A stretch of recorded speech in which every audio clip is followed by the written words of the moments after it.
Tá? E é dessa forma, então, que se faz para remover o atalho de barra de espaço no teclado do iPhone 12.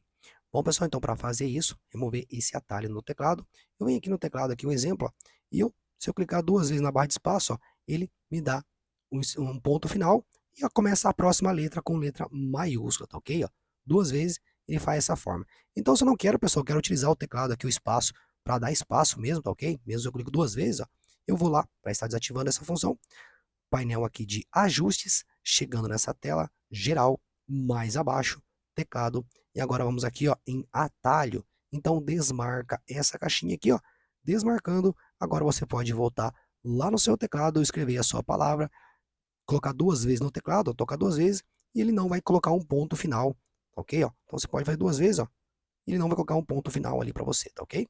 Bom, espero que esse vídeo tenha te ajudado de alguma forma, e até o próximo vídeo. Tchau, tchau!